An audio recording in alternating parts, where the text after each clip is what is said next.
안녕하세요. 오늘도 사연살롱을 찾아주셔서 감사합니다. 저는 창원에 사는 38살 김윤이라고 해요. 자식들은 자라면서 부모의 영향을 가장 많이 받는 것 같아요. 그래서 부모님의 직업을 물려받는 경우도 있고 오히려 그 반대인 경우도 있잖아요. 저 같은 경우는 후자인데 결국 전자가 된 경우였어요. 어릴 적부터 부모님이 운영하시던 선지국집에서 자랐는데 사람들로 북적이는 식당 풍경이 제겐 늘 익숙하면서도 한편으론 힘겹게 느껴졌거든요.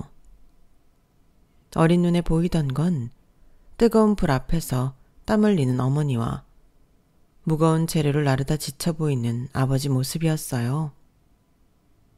장사는 늘 고달프고 바쁜 일이라는 걸 알게 된 거죠.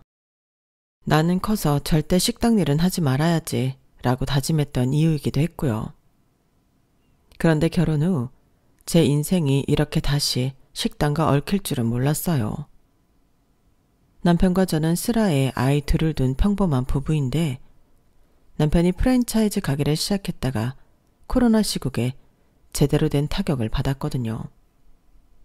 아무리 버텨보려 해도 적자만 쌓였고 결국 가게를 접으면서 3억이라는 빚이 남았죠.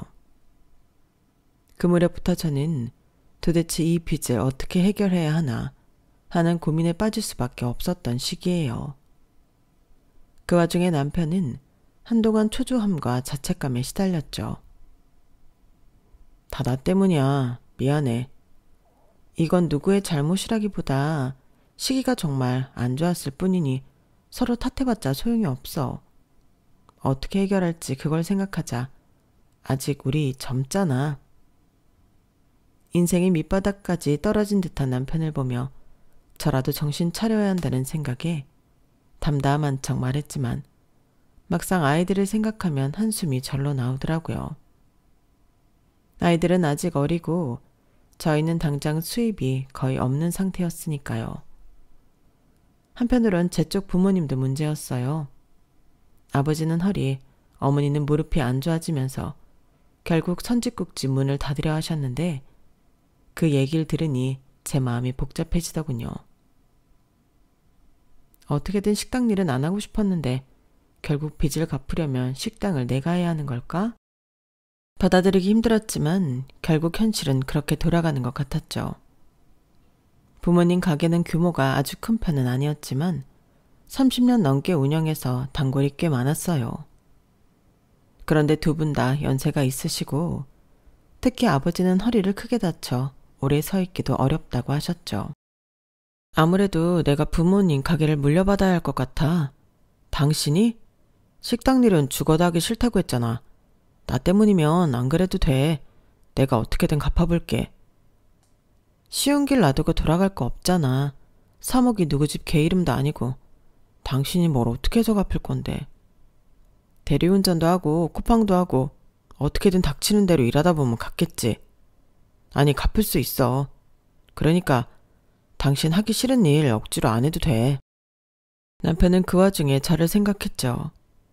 그게 더 저를 움직이게 만들었던 것 같아요. 엄마 아빠 가게 정리해버리면 그걸로 끝이야. 더 이상 우리가 반전의 기회를 삼을 수 있는 것도 없어. 엄마 아빠가 계속 가게를 운영했다면 내가 할 생각도 아예 안 했겠지만 닫아야 하는 상황이라면 내가 하는 게 맞아. 그렇게 어려운 결정을 했지만 시댁 사정도 썩 좋지 못한 것 같았죠. 시아버님 건강이 안 좋아지셔서 결국 요양원에 들어가시게 되었거든요. 아버님 병원비라도 보태드려야 하는 거 아니야? 아빠? 보험이랑 연금 있으니까 괜찮을 거야. 알잖아. 워낙 검소하시고 자식한테 부담 주기 싫어하시는 거. 필요하면 말씀하시겠지. 괜히 먼저 돈 들였다가 아빠 자존심 상하게 하지 말자. 나 때문에 신경 쓸 일도 많을 텐데 아빠까지 신경 써줘서 고마워. 남편이 그렇게 말하지만 왠지 마음이 편하진 않았어요. 남편 말대로 제가 어떻게 할 수 있는 문제도 아니었지만 시어머님이 무심하셔서 아버님한테 큰 신경을 쓰시는 분이 아니었거든요. 그 시점에 제 머릿속은 삼재가 몰아치는 기분이었어요. 남편 빚 3억이 첫 번째, 부모님 건강 악화와 가게 폐업 위기가 두 번째, 그리고 시부모님 요양원 문제까지 세 번째. 정신없이 겹쳐서 이러지도 저러지도 못하는 상황이었으니까요. 아이들은 2명이나 있고 생활비는 계속 나가야 하니 굴러 들어올 돈은커녕 당장이라도 대출이자 걱정에 신경이 곤두서 있던 시기였네요. 결국 저는 부모님과 상의 끝에 가게를 물려받기로 마음먹었어요. 식당을 좋아하진 않았지만 방법이 없잖아요. 너 죽어도 식당 하는 건 싫다면서 괜찮겠어? 괜찮고 안 괜찮고가 어딨어. 빚더미에 앉아있는 것보다 식당 하는 게 나으니까 하는 거지. 걱정하지 마. 나 식당 일 잘하는 거 엄마가 더 잘 알잖아. 알지.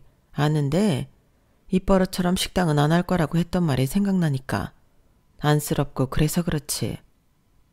뭐가 안쓰러워. 엄마 덕분에 자리 잡힌 곳에서 빠르게 돈 벌어 빚 청산하면 되는 거지.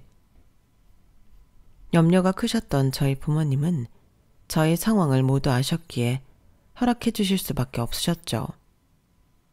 한편으론 그동안 읽어온 가게를 문 닫거나 모르는 사람에게 넘기는 것보다 다행이라는 안도의 말씀도 해주셨고요. 윤희야, 미안하다. 내가 괜히 가게를 차렸다가 이 지경까지 만들었어. 코로나가 이렇게 오래 갈 줄 알았으면 시작도 안 했지. 남편의 목소리에 죄책감이 어린 듯 했어요. 한동안 시리에 빠져있던 터라 말투가 축 처져 있었죠. 미안하긴. 다 같이 잘 살자고 시작했던 일이잖아. 그리고 누가 코로나가 터질 줄 알았겠어. 어쩔 수 없었지. 그래도 너까지 힘들게 하니 볼 면목이 없다. 그냥 직장생활 꾸준히 했으면 나았을 텐데 괜히 멋부리다가 폭망했으니 아이들한테도 미안해 죽겠어. 오빠, 일단 상황이 이렇게 됐으니 한탄만 할 순 없잖아. 부모님 가게 받아서 제대로 굴려보려고. 안 하면 답도 없고 이대로 앉아있을 순 없으니까. 남편이 제 말을 듣고 한참 고개를 들지 못하더라고요. 그냥 작은 목소리로 그래 힘내보자 하고만 말했어요. 그 마음이 얼마나 무거울지 짐작이 갔기에 더 이상 말을 덧붙이진 않았네요. 그 뒤로는 부모님과 구체적으로 협의했어요. 제가 가게를 완전히 사들일 형편이 아니니 명의만 제 앞으로 돌리고 매달 부모님 생활비를 드리는 방식으로 합의를 봤죠. 식당 자체가 맨 땅에서 시작하는 게 아니라 부모님이 30년 넘게 지켜오신 터전이니까 큰 걱정은 없었어요. 문제는 남편과 저 둘 다 식당 운영 경험이 전문적이지 않았다는 거였어요. 남편은 프랜차이즈를 했다가 망했고 저는 예전에 부모님 가게를 가끔 거들긴 했어도 주방이나 경영은 처음이었거든요. 하지만 빚 3억이라는 숫자가 모든 고민을 무색하게 만들더군요. 잘해내야 한다. 다른 길은 없다. 이 확신 하나로 하루하루를 버티며 준비했죠. 새벽부터 장볼 리스트나 기존 단골들을 어떻게 만족시킬지 아이디어 같은 걸 정리하다 보면 시간이 금방 가더라고요. 아이들은 친정엄마에게 한동안 자주 맡겨야 할 것 같았고 남편은 저녁에 가게로 출근해 서빙을 돕는 그림을 대충 그렸어요. 그러다 문득 시댁 쪽 생각이 떠오르면 마음이 또 복잡해졌어요. 시부모님은 요양원에 계시고 치료비나 간병비가 적지 않을 텐데 시부모님이 우리에게 손 벌리면 어떡하나 싶었죠. 마음으로는 돕고 싶어도 내 코가 석자니 사람 마음이 별 수 없더라고요. 아버지가 절대 자식들 힘들게 안 하실 분이야. 어머니도 별말 없잖아. 그런 제 마음을 미리 읽기라도 했는지 남편이 걱정 말라며 안심시켰지만 전 설마가 사람 잡는 거 아니야 싶은 기분이 들기도 했죠. 하지만 제 걱정과 다르게 시댁 쪽은 그다지 큰 움직임이 없었고 저희 부부에게도 특별한 요구나 간섭이 없이 조용했어요. 솔직히 저는 그게 차라리 다행이라고 여겼죠. 우리가 또 시댁 문제까지 책임지기엔 너무 벅찼거든요. 빚이란 게 독촉장처럼 매일 눈앞에 떠오른다고 하면 맞을 것 같아요. 하지만 부모님 가게 인수 준비는 속도감 있게 진행됐어요. 그리고 제가 레시피를 완전히 습득해야 한다는 걸 깨달았죠. 어릴 때 부모님 옆에서 손질이나 육수 내리는 걸 보긴 했지만 막상 주방을 실질적으로 운영하려면 모르는 게 한두 가지가 아니더라고요. 새벽에 도매시장 가서 재료 사오는 일이 하루 이틀이면 할 만한데 그걸 계속 반복해야 한다니 벌써 숨이 막혔어요. 그렇지만 3억이라는 글자가 머릿속에 철렁철렁 떠오르면 어찌됐든 해내야겠다 싶었죠. 처음부터 식당을 싫어했던 제가 이렇게 다시 장사판에 뛰어들다니 참 아이러니해요. 인생은 내 마음대로 되는 게 아니라는 걸 깨닫는데 그리 오랜 시간이 걸린 게 아니니까요. 자기야, 혹시 직장 자리는 못 구해봤어? 내가 가게를 한다 해도 당신이 일단 다른 데서 월급이라도 받아오면 숨통은 좀 트일 텐데. 제가 한 번은 남편한테 넌지시 물어봤어요. 실제로 제가 주방을 책임지고 남편이 직장 다니면서 월급 가져오면 더 낫지 않을까 싶었거든요. 알아봤지. 근데 요새 취업시장도 만만치 않아. 게다가 내가 예전에 창업했다가 망했고 나이도 40이 넘어가니 쉽지가 않더라고. 면접도 몇 군데 봤는데 잘 안 됐어. 그렇구나. 그럼 할 수 없지. 같이 가게에서 고생해야겠네. 당신은 서빙이나 홍보 쪽 맡고 난 요리랑 재고 수급 쪽 집중할게. 내가 이럴 줄 알았으면 괜히 프랜차이즈 창업에 목숨 걸지 않았을 텐데 미안해. 그렇게 저와 남편은 선지국집 2대 사장이라는 타이틀을 달고 비슷한 먹에 맞서는 삶을 시작하게 됐어요.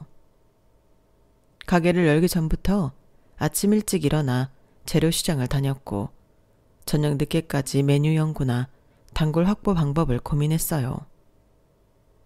처음에는 아이들을 돌볼 시간이 확 줄어들겠구나 싶어 마음이 아팠지만 그래도 어쩔 수 없었어요. 선택지가 없었으니까요. 시부모님이 별다른 간섭을 안 하시니 차라리 이게 조용한 거 좋은 거지 라고 생각했어요.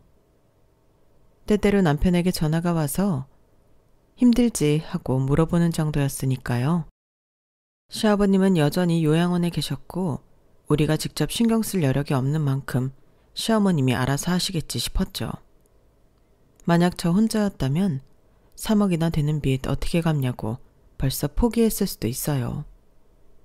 하지만 남편이 책임감을 안고 저에게 미안해하고 있었고 저도 아이들 얼굴을 보면서 그저 주저앉을 순 없었죠.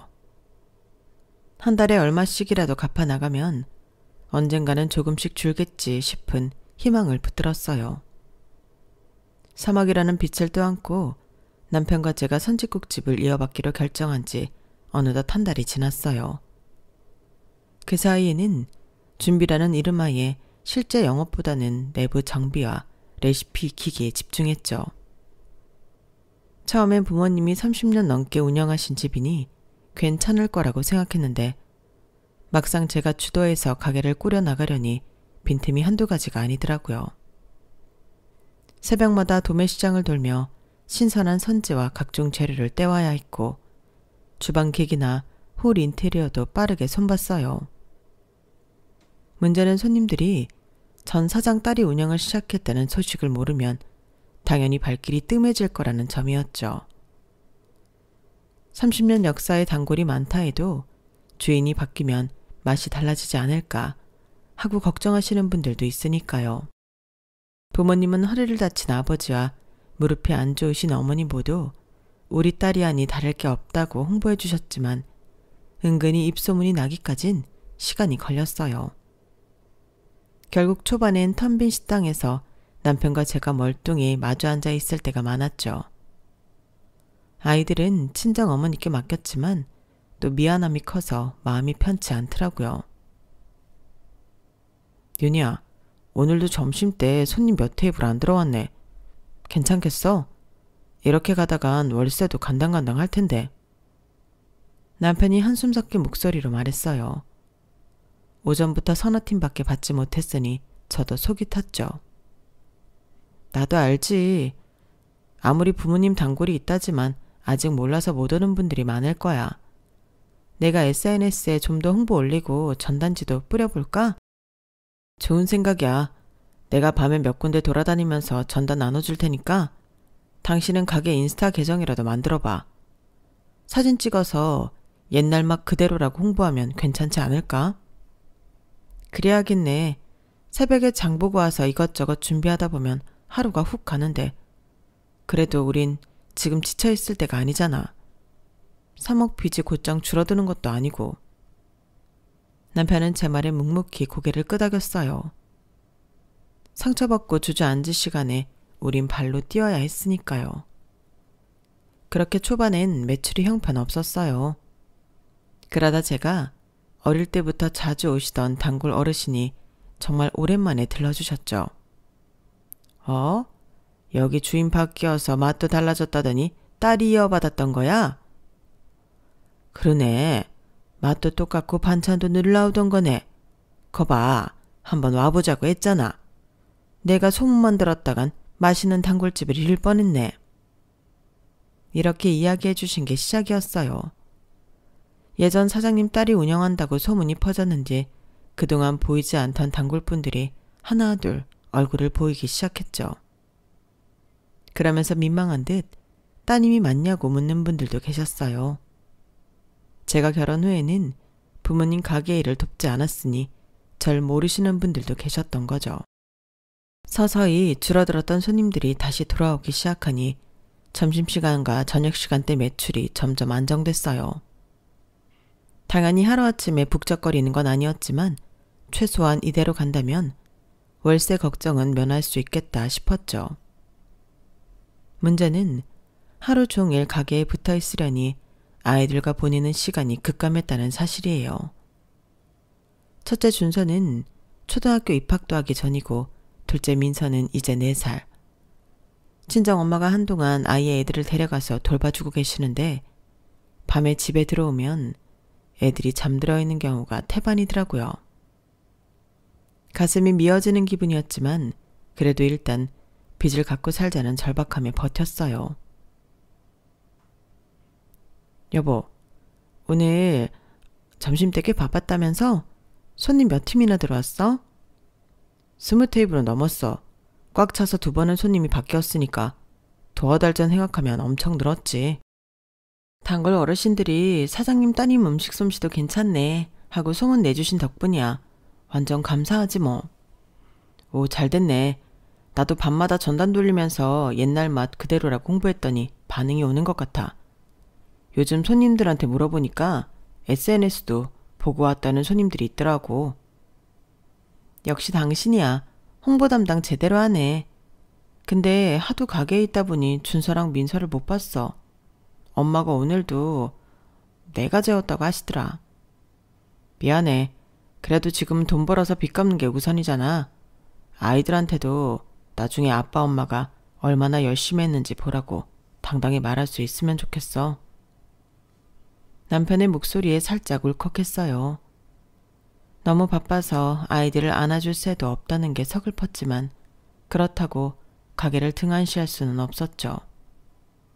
이런 식으로 몇 달을 달리다 보니 매출이 서서히 자리 잡혔어요. 어서 오세요. 어머니. 그래, 맛집으로 요즘 소문이 자자하대서 내 친구들하고 같이 왔다. 어서 들어와. 내 말이 맞지? 그래. 여기가 내 며느리가 하는 집이라고. 메뉴가 하나라 많이 먹으라고 못하겠지만 그래도 맛있다니까 한 그릇 맛있게 먹고 가. 이리 앉아. 너는 뭐하니? 빨리 가서 가져오지 않고. 그러던 어느 날 점심시간에 시어머니가 친구분들을 모시고 왔더라고요. 당황한 것도 잠시. 식사를 내오라는 말에 다른 손님들도 받아야 하니 별말 없이 식사를 내왔죠. 그리고 카운터와 주방 서빙을 하며 정신없게 점심시간을 보냈어요. 선짓국 하나만 하는 집이라 손님 회전율이 빠른 편인데 다른 테이블은 3번이나 손님이 바뀔 동안에도 시어머니는 친구분들과 앉아서 수다 삼매경에 빠져 계시더라고요. 뭐라고 한마디 할까 하다가 가게 시작하고 처음 오신 건데 다음에 또 그러면 말씀을 드려야겠다 생각만 하고 말았죠. 그렇게 점심시간이 한참 지나서야 자리에서 일어서시더라고요. 예, 잘 먹었다. 나는 그냥 그런데 뭐 손님들이 맛있다면 된 거지 뭐. 네, 어머니. 근데 계산은요? 계산? 가족끼리 무슨 계산이야? 설마 내가 내 친구들 데리고 왔다고 돈 달라는 거 아니지? 어머니, 앞으로 이렇게 오셔서 그냥 드시고 갈 거면 점심시간이나 저녁시간 같이 바쁜 시간은 피해주세요. 아니, 배가 고프면 와서 먹는 거지 바쁜 시간 피해 배고프라는 법이 있니? 식사 시간이 제일 손님 많을 시간이에요. 그 시간에 돈 내고 드시는 것도 아니면서 2시간 이상 앉아 계시면 다른 손님은 못 받잖아요. 어머님이랑 친구분 식사야 그렇다 쳐도 거기에 앉을 다른 손님분까지 어머님 내주실 건 아니잖아요. 어이없어서 그냥 넘기려던 말을 다 해버렸어요. 그랬더니 어머님은 흠흠거리기만 하시고는 친구분들 기다리신다고 나가시더라고요. 가족이라면 바쁜 시간에 와서 도와주지 못할 망정 다른 손님 못 앉게 자리 차지하고 있는 건 정말 아니잖아요. 제가 그렇게 말해서인지 그날 이후 한동안 오시지 않더라고요. 그동안 오전 장사부터 늦은 밤까지 24시간 운영에 가깝게 돌렸고 둘이 교대해 가면서 가게 문을 닫지 않으려 노력했죠. 새벽에 장 보고 낮엔 제가 주방을 지키고 남편은 퇴근하듯 가게에 와서 서빙과 마무리를 맡는 시기였어요. 몸은 나만하질 않았지만 빚이 조금씩 줄어드는 걸 볼 때마다 힘이 났어요. 특히 1년차가 끝날 즈음엔 그래도 원금 일부를 성실히 갚아나갔어요. 이렇게 꾸준히 하면 3년 안에 3억 갚을 수도 있겠어. 고마워. 다 당신 덕분이야.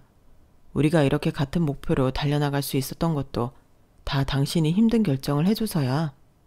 정말 고마워. 고맙긴 아직 가야 할 길이 먼 걸. 그래도 내 결정을 지지해주고 따라와준 당신 덕분에 우리가 이렇게 달라질 수 있었던 거야. 우리 더 힘내자.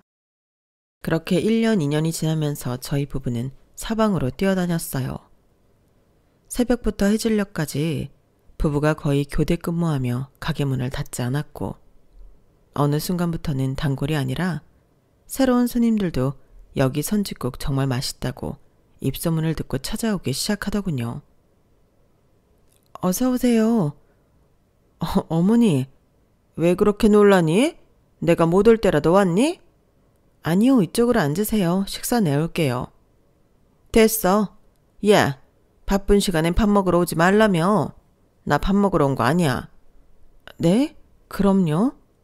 도와주러 왔어. 내가 카운터에서 손님 받을 테니 넌 할 일해. 아니에요. 카운터에서 손님 관리하는 건 제가 해야 해요. 단골 손님들도 제가 알아서. 어머님 도와주시려면 밑반찬 놓으시거나 설거지 같은 거 해주세요.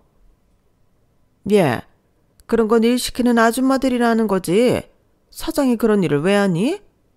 사장이라뇨. 내 자식이 사장이면 내가 사장이나 마찬가지지. 아니야? 내가 일하는 아줌마야? 한동안 안 와서 잠잠하다 싶더니 1년이 지난 어느 날 다시 오신 시어머니는 이번엔 사장 행세를 하고 싶으신 듯 했어요. 그동안 손님이 정말 많이 늘었다며 좋아하셨고요. 매상이 어느 정도 나오는지 남편 빚은 어느 정도 갚았는지 관심을 가지시더라고요. 솔직히 불쾌했죠. 도와주신 것 없고 관심도 없더니 돈이 모이는 게 눈에 보이니 이제 와서 마치 당신 지분이 있는 것처럼 구시니까요. 어머니, 지금 한창 바빠질 시간이라 어머님과 이야기할 시간이 없어요. 여기서 이러고 계시면 주방 서빙하는데도 방해되니까 주방으로 들어가시던 안 바쁜 시간에 다시 오시던지 하세요. 그래서 아예 무시했어요. 대꾸할 시간 없으니 제 눈앞에서 사라져달라고요. 입을 삐죽 내미시면서 다음에 다시 오겠다는 말씀을 하시곤 나가시더라고요. 그리곤 또 한참 동안 안 오셔서 한 번쯤 그러시고 마신다고 생각했죠.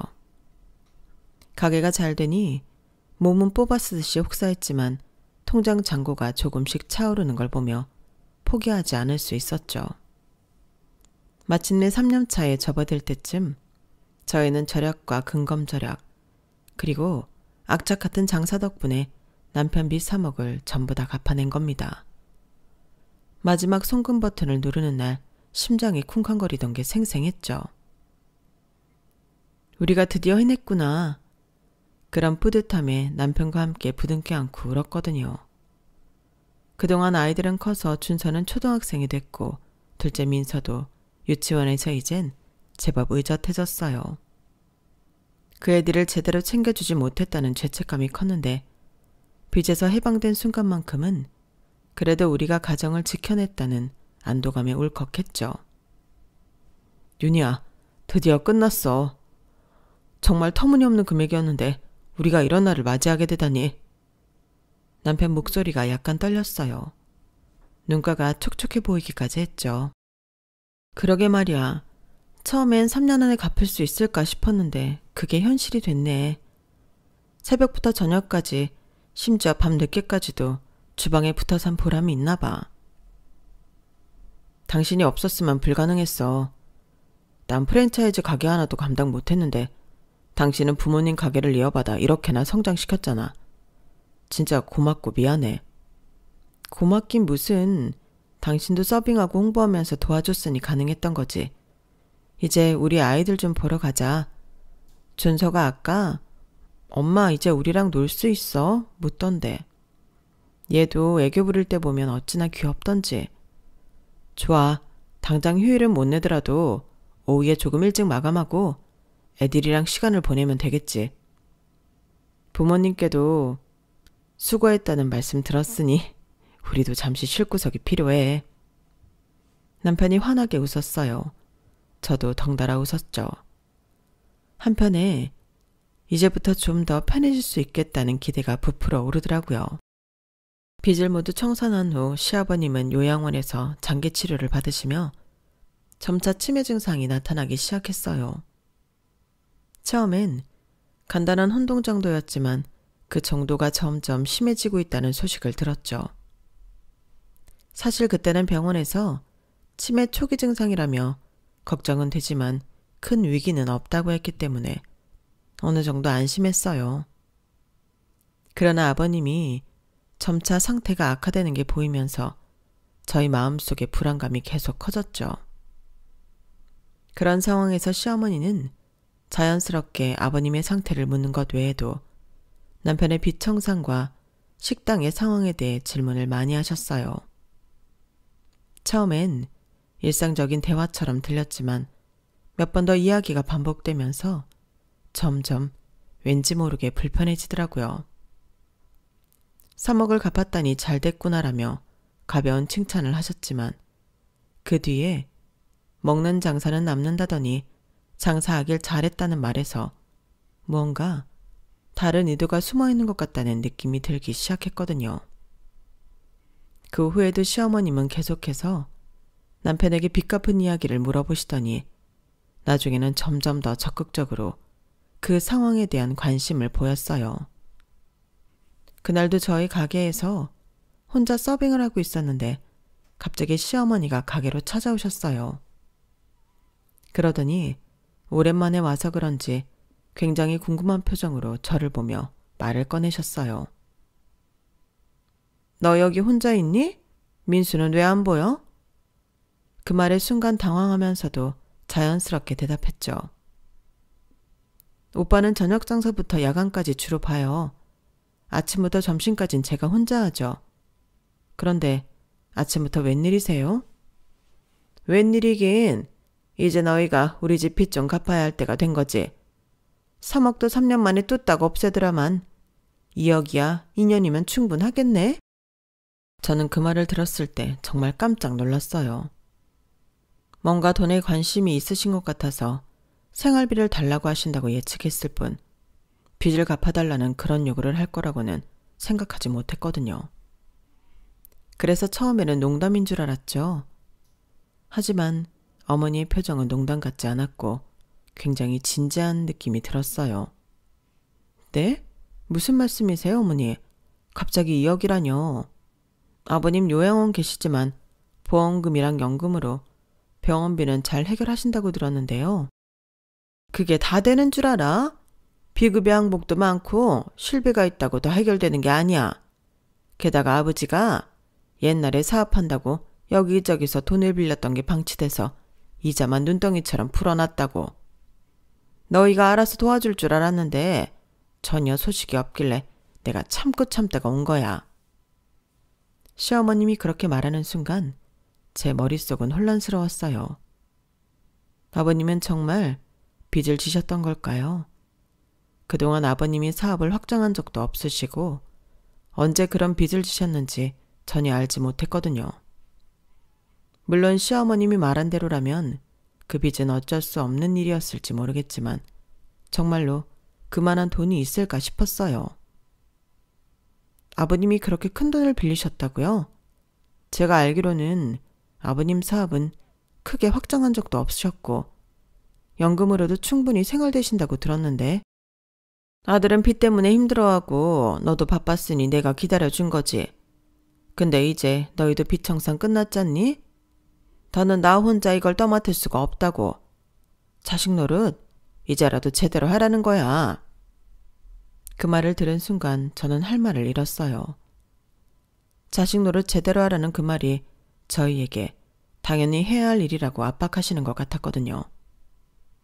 사실 남편이 3억을 갚았다는 소식이 있던 후에도 저희는 조금씩 숨통이 트이는 중이었고 아이들 양육과 가게 운영에 많은 노력을 기울였어요. 그렇게 한동안 고생을 했는데 2억을 갑자기 갚으라고 하니 쉽게 받아들이기 힘들었죠. 저는 시어머니에게 일단 남편과 상의해본다고 말하고 상황을 돌려보냈어요. 그리고 그 뒤로 점심 장사에 몰두했지만 머릿속은 계속 시어머니가 말한 2억이 무엇인지, 아버님이 정말 그렇게 큰 돈을 빌리셨는지 생각에 잠겨있을 수밖에 없더라고요. 실제로 시어머니의 말대로라면 아버님의 병원비는 이미 보험금과 연금으로 충분히 커버가 되었고 비급여 항목까지 해결되었을 정도로 준비가 잘 되어 있던 것으로 알고 있었어요. 하지만 시어머니는 계속해서 마치 그것이 부족하다며 다시 요구하는 듯한 느낌을 주었으니 사실인지도 궁금했죠. 그 사이 남편이 가게로 오더군요. 점심 장사가 한풀 꺾인 후라 남편에게 바로 말했죠. 자기야, 어머니가 아침 일찍 왔다 가셨어. 2억 갚아달라고 하시는데 무슨 소린지 알아? 남편은 갑자기 어리둥절한 표정으로 말했습니다. 2억? 진짜 2억이래? 아니 무슨 빚을 2억이나. 무슨 일이래? 그걸 나한테 물으면 어떡해. 오빠도 모르는 빚인 거야? 아버님 쓰러지기 전부터 빚이 있었다고 하시던데 요양원비니 뭐니 해서 빚이 눈덩이처럼 불어났다고. 기다려봐. 내가 전화로 물어볼게. 엄마, 이게 무슨 소리야. 2억이라니. 세상에 그런 큰 빚이 어떻게 생겼는데? 다짜고짜 해결해달라면 우리가 해줄 수 있어. 그럴 돈도 없지만 어떻게 생긴 건지 알아야 무슨 수를 내던지 하지. 해달라고만 하면 우리가 뭘 어떻게 하라고. 우선 내가 알아볼게. 뭘 알아봐. 내가 거짓말이라도 한다는 거냐? 이렇게 번듯한 자식들이 있는데 언제까지 나 혼자 고생하란 말이야. 어머니의 목소리는 그 순간 큰 소리로 울려 퍼지더군요. 전화기 너머로 시어머니의 목소리가 계속해서 들렸고 남편과 저는 너무 당황하고 황당했죠. 어떻게 이런 상황에서 우리는 아무 말도 없이 2억이라는 큰 금액을 바로 갚을 수 있냐고 되물었지만 당연한 도리를 안 하려 한다는 말로 저희를 나쁜 자식 취급하셨어요. 그래서 우선 상황을 분명히 하고 확인하기 위해 아버님을 찾아가기로 했어요. 하지만 요양원에 도착했을 때 아버님은 상태가 많이 악화되어 이미 말을 제대로 할 수 없는 상태였죠. 치매가 그새 더 진전이 되어 저희를 제대로 알아보지도 못하셨거든요.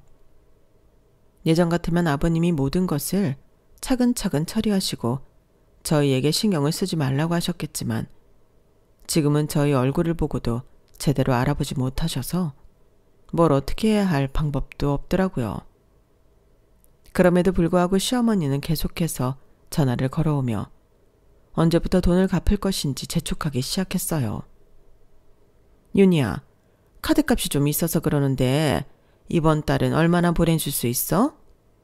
어머니, 그건 오빠랑 이야기해본다고 말씀드렸잖아요.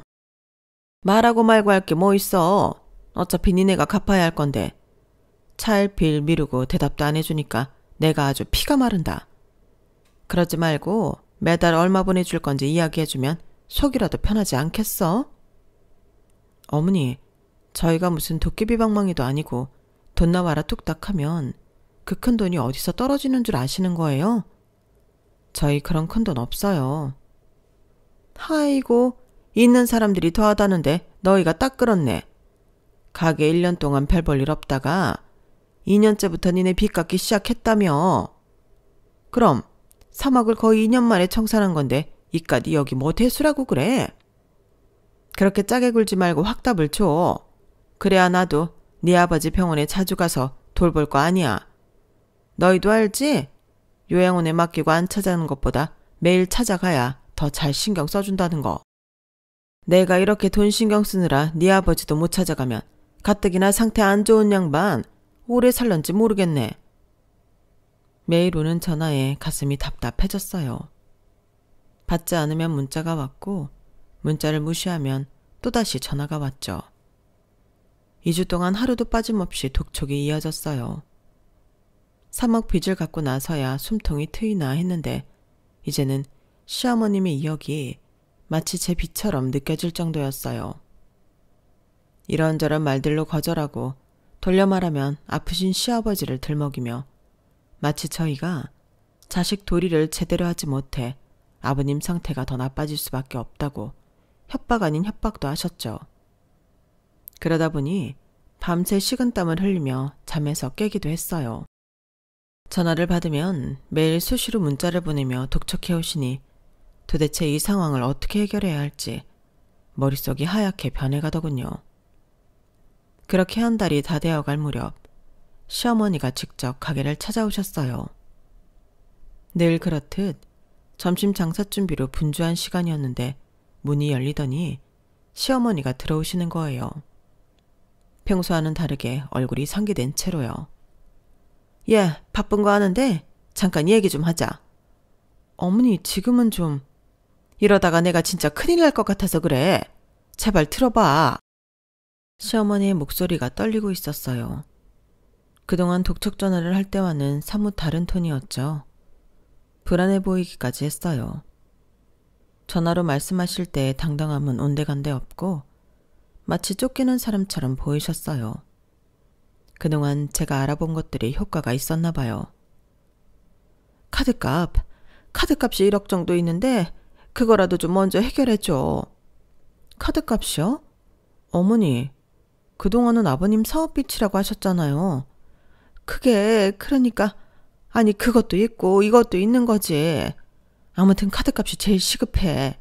돌려막기 하다가 이제 더는 카드 사용도 못하겠고 이러다 발목 껴서 아무것도 못하게 생겼어.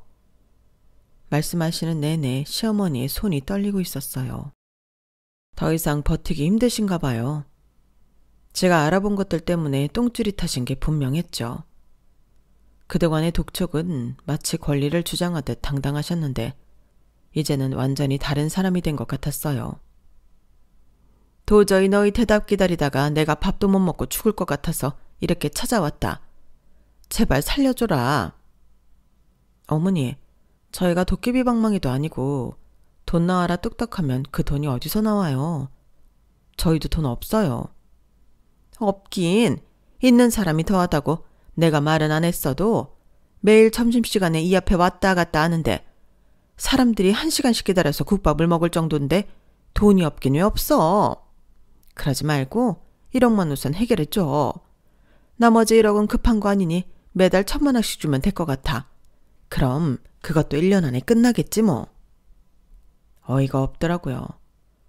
마치 맡겨놓은 돈 찾으러 온 것처럼 당당하게 말씀하시는데 더 이상 말로 해봤자 못 알아들으실 것 같았죠. 어떤 식으로든 끝내는 게 나을 것 같았어요. 알겠어요, 어머니. 계좌번호 주세요.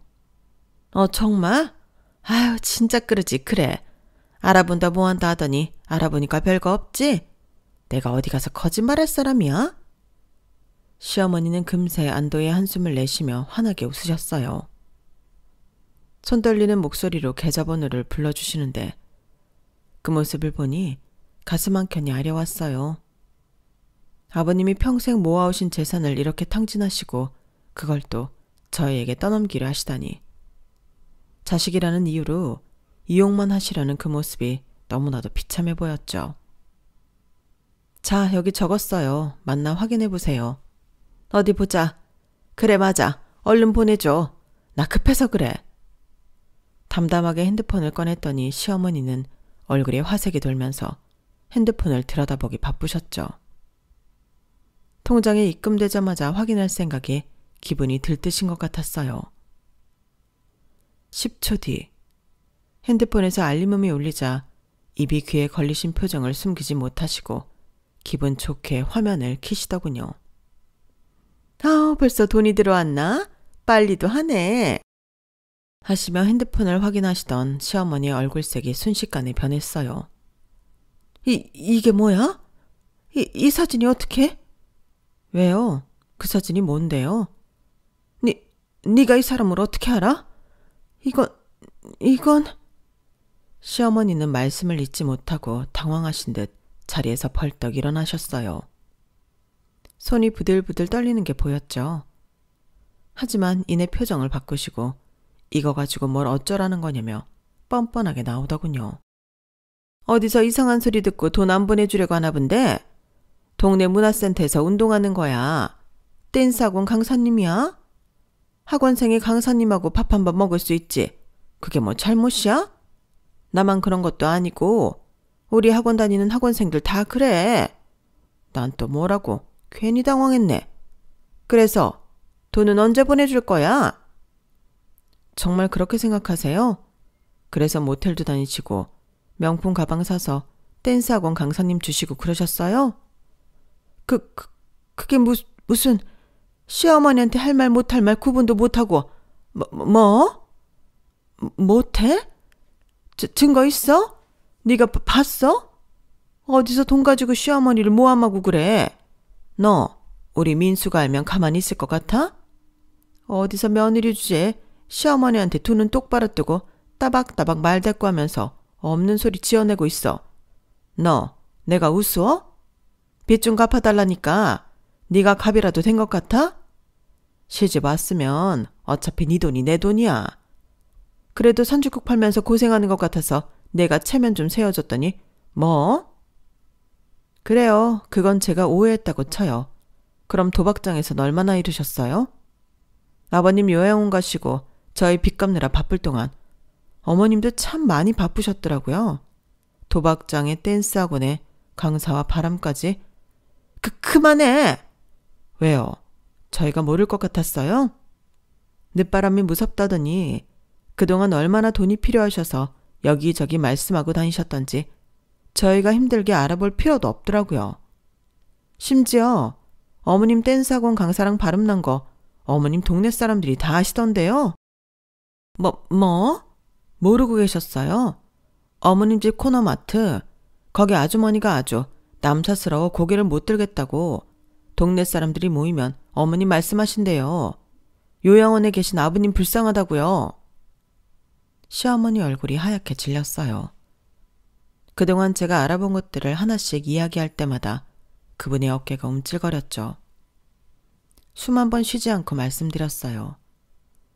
저희가 힘들어지고 시어머님이 한 번도 찾아오지 않고 생활비 이야기도 없으셔서 내심 걱정도 되고 미안하기도 했거든요. 그런데 어머님도 나름 바쁘셔서 저희를 신경 쓸 여력이 없으셨던 거죠. 그래서 뭘 어쩌겠다고? 자식된 도리로 빚도 안 갚겠다는 거야? 네, 저희가 갚을 이유 없잖아요. 더불어 아버님도요. 뭐? 여기서 네 아버지 이야기가 왜 나와? 어머님, 아버님 보험금, 연금, 그동안 모은 돈까지 싹 다 그 댄스학원 강사한테 갖다 바치셨잖아요. 앞으로도 나올 연금도 갖다 주시게요? 그게 너랑 무슨 상관이라고? 그 얘기를 왜 하는 거야? 왜 상관이 없어요. 아버님이 힘들게 읽어놓으신 거 한순간에 다 날리게 생겼는데 저희가 자식이니까 지켜드려야죠. 네가 무슨 수로? 괜히 아는 척하지 말고 가만히 있어. 내 빚 갚아줄 것도 아니면서 남의 재산 건들지 말라고. 감사합니다. 어머님 입에서 먼저 남이라고 말씀해 주시니 되게 고맙네요. 그렇죠. 저의 남이죠. 앞으로 아버님과도 남 되실 거예요. 그러니까 다신 저희 찾아오지 마세요. 그게 무슨 소리야? 어머님이 하신 거 이혼 사유 충분히 되더라고요. 뭐? 시어머니의 목소리가 점점 더 떨리고 있었어요. 그동안 숨기고 있던 비밀들이 하나둘 드러나는 것을 보며 얼마나 두려우셨을까요? 하지만 전 이미 돌이킬 수 없는 강을 건너고 있었어요. 어머님이 바람 피우시고 도박으로 빚까지 만드신 상황에서 아버님과의 혼인관계를 이대로 두고 볼 수 없죠. 게다가 치매 초기라 판단력이 흐려지신 아버님의 재산을 이렇게 탕진하시는 걸 보고만 있을 순 없어요. 그래서 뭘 어쩌겠다고? 시어머니의 목소리가 잦아들었어요. 더 이상 변명이나 협박이 통하지 않을 거란 걸 깨달으신 듯 했죠. 그건 어머님이 더 잘 아실 것 같은데요. 저흰 당연히 빚 갚을 이유도 없고 그 빚이 아버님께 넘어가는 것도 원하지 않아요. 더군다나 아버님 돈 더 이상 함부로 쓰시는 것도 못 봐요. 아니야. 내가 잠깐 정신이 나갔었던 거야. 한 번만 살려줘. 시어머니는 이제 완전히 달라진 목소리로 애원하기 시작하셨어요. 그때 가게 문이 열리며 남편이 들어왔죠. 제가 보낸 문자를 받고 곧장 달려온 거예요. 일어나세요, 어머니. 남편의 목소리는 차가웠어요. 한 번도 들어본 적 없는 냉랭한 톤이었죠. 내가 어릴 때 도박빚 때문에 아빠랑 몇 번이나 크게 다투시는 거 봤어요. 제가 어려서 모를 거라 생각하셨겠지만 전부 기억나요. 아빠 통장에서 돈 빼가신 것도 아빠 카드 몰래 쓰신 것도 다요. 민수야, 엄마가 그때는 뭐요? 아빠가 전부 다 해결해 주셨잖아요. 그래서 또 이러시는 거예요? 누군가 해결해 줄 거라고 생각하신 거예요? 이번엔 제가 해결해 줄 거라 생각하셨어요? 아니, 그게 아니라. 그럼 뭐가 다른데요? 아빠 아프신 거 다행이다 생각하시죠? 아프셔서 정신 없을 때 돈 빼기 좋으시죠? 요양원에 계시니까 통장 관리하기도 편하시고. 그만해. 어릴 때 기억나요. 아빠가 엄마 도박비 갚아주시고 울면서 우리 민수 앞에서 이런 꼴 보이게 해서 미안하다 하시던 거. 그때 전 엄마가 정말 달라지실 줄 알았어요. 근데 이제는 댄스학원 강사랑. 저는 그렇다 쳐도 윤희 보기 창피하지도 않으세요? 민수야, 엄마 살려줘 한 번만. 이제 와서 살려달라고요? 아빠 재산 다 날리시고 도박하시고 바람 피우시고 이제 와서 살려달라고요? 나가주세요. 다시는 찾아오지 마시고요. 그렇게 아빠가 잘해줬는데 입에 담기도 싫은 짓을 하시다니. 민수야, 내가 잘못했어. 용서해줘. 용서요? 아빠한테 가서 빌어요. 근데 아빠가 알아들으실 수나 있을까요? 치매 때문에 본인 통장에서 돈 빠져나가는 것도 모르시는 분한테 뭘 빌어요? 그 강사분한테나 가서 살려달라고 하세요. 안 나가시면 경찰에 신고하겠습니다. 법적으로 해결하시죠. 이제 저한테는 어머니가 아니니까요. 민수야, 나가세요 당장. 그리고 다시는 연락하지 마세요. 전 이제 당신 같은 분 모릅니다. 시어머니는 결국 고개를 푹 숙인 채 가게를 나가셨어요. 그리고 그날 이후 더 이상의 연락은 없었죠. 남편과 저는 서로를 바라보며 깊은 한숨을 내쉬었어요. 이제야 진짜 모든 것이 끝난 것 같았습니다. 그 일이 있고 난 뒤 저희는 아버님 재산 관리를 법적으로 맡게 됐어요. 치매 초기라 판단력이 흐려지신 아버님을 보호하기 위한 조치였죠. 어머님은 이혼 소송에서 별다른 다툼 없이 순순히 서류에 도장을 찍으셨다고 해요. 그 후로 어머님 소식은 거의 듣지 못했어요. 동네 분들 말씀으로는 댄스 강사님이 어머님 돈 쓸 만큼 쓰고는 어디론가 사라졌다고 하더군요. 결국 어머님은 집을 팔고 다른 동네로 이사 가셨다고 해요. 집을 파셨으니 빚은 어느 정도 정리하신 것 같은데 솔직히 더 이상은 알고 싶지도 않아요. 이젠 아버님께 더 신경 쓰려고요. 기억을 잃어가신다는 게 슬프지만 지금 이 상황에선 차라리 그게 아버님께 나은 상황이지 않았나 그런 생각도 해보네요. 앞으로는 웃는 날들만 있었으면 좋겠습니다. 제 이야기는 여기까지예요. 들어주신 분들도 감사드리고요. 행복하세요. 여러분, 사연 댓글에 응원과 현명한 조언 부탁드려요. 좋아요와 구독은 저에게 큰 힘이 됩니다. 오늘도 좋은 일 가득하세요.